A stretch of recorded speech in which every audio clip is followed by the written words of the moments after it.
Hello, good afternoon. We'll be talking about e-commerce concept mining today. This is basically an overview or high-level literature survey of some relevant papers, mostly from many of the online shopping companies in the industry. We'll start with an early work from Walmart, the simplified ontology. So the customer challenge here, the legend to understand these slides is light blue is customer challenge, orange is technical problem, and the green one is more like a solution overview. So what we are trying to envision is explicit domain description with slot restriction between classes. So an example is TV is a physical object and property is the screen size. The dark blue is more like concrete examples.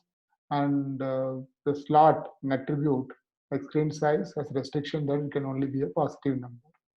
Um, so existing approaches based on bag of word matches query token with SKU fields like leather wallet versus belt, camera with lens versus lens for camera. So there are some challenges here.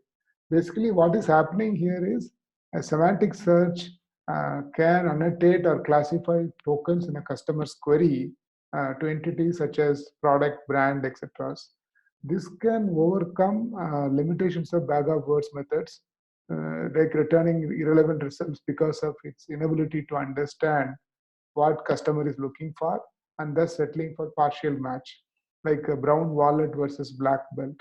This problem is thus evident when queries are similar in terms of words, but actually relate to very different products. So such a query annotation is example is shown here, like men black leather wallet. It can be the tokens can be kind of correlated with attributes like gender, color, material, and product. So understanding customer search intent in this uses a semantic annotation process. An ontology should classify SKUs and classes should serve query-side named entity recognition. NER, however, is not applicable due to focus more on relationship between buyers and sellers in existing ontologies and non-atomic products that contain attribute like men's, boys, etc., along with the most basic form of product, shirt. Even catalog side ontologies have no user relationship and classify products based on use, baby formula, instead of what they actually represent, the formula. So, even other solutions like category prediction, bigrams, they need a deep tree with product types as leaf nodes. Existing ontologies are basically designed from supply side, not search perspective. WordNet parse tags improve search accuracy, but if same word is used as noun or verb based on category, as in the example battery pack versus package stuff, then this doesn't work. Now, entity class or concept and slot are the fundamental elements of the proposed solution. The three classes, product, brand, attribute, and synonym, attribute, primary attribute, brand, default product are the five slots. So in a sense, this new simplified ontology classifies SKUs, which in turn serve as named entities in query side recognition, like white chair with ottoman, folding chair, bar stool. So the atomic products are chair and stool. So what's the architecture like? Building an ontology is expensive, usually involving domain experts. Results of lower layers serve as inputs to higher layers, like term or synonym extraction and concept formation, things of that sort. So basically, river, country, nation, city, capital are terms, whereas country and nation are synonyms. Um, so there are country itself is evolves as a concept. There's a concept hierarchy like capital, city inhabited, and then relations. River flows through range, relation hierarchy, capital of versus located in, axiom or schemata, like river and mountain are disjoint. Um, So how do you come up with this ontology? You learn relevant terminology of domain, naive assumption that relevant concepts are also most frequent versus sophisticated TF-IDF.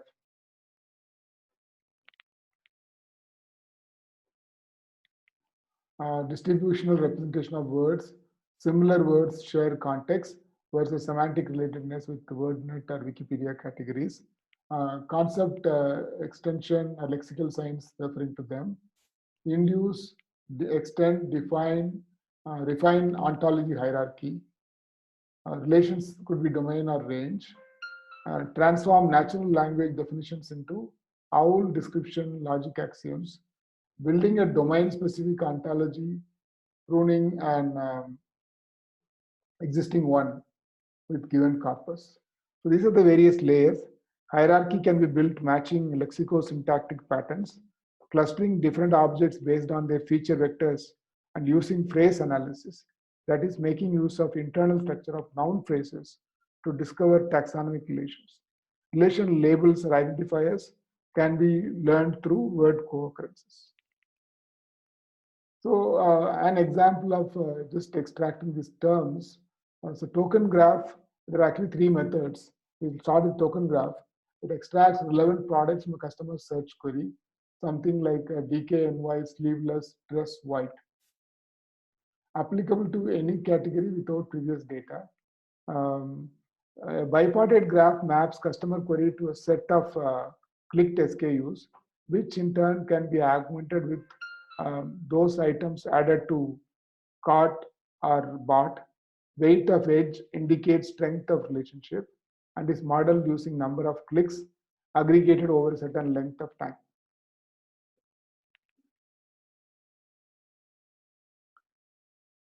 So queries in a connected component share some of the same clicked SKUs. Each token in query is either a brand, product, attribute, or other, part number, or stop word. Product token is the last term before any preposition. Exception is DKNY sleeveless dress white. So dress is not coming at the end of this query. You need to generate a potential product from each connected component. Aggregating over all gives a potential list.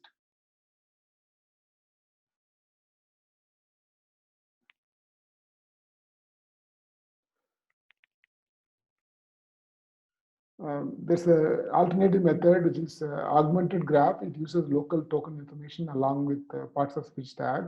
Product words are nouns like TV or shirt. Convolution layers for surrounding terms and number of incoming or outgoing edges. All vectors are combined to predict if a term in query is product or not. NER, in contrast, uses bidirectional LSTM CRF method.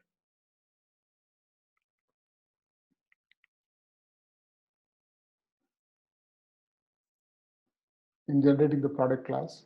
Word-to-vec vectors generated using data from Wikipedia or SKU titles from catalog. Training data with query terms tagged in IOB format, O, other, B, beginning, I, intermediate. Top 10 candidates from each model along with manually annotated results at the table. We can see that augmented graph is the best. Term is a product only if it's atomic or sellable on a site. Diaper is a product as an example, but baby or cover are not. So what's the summary here? Named entity recognition and classification of queries. That's the customer problem.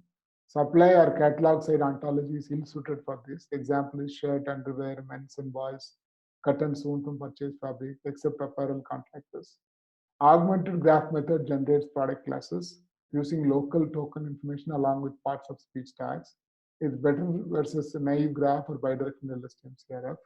Example is metal bar stool for kitchen, tagged as metal is O, bar is B product, stool is I product, for and kitchen are O.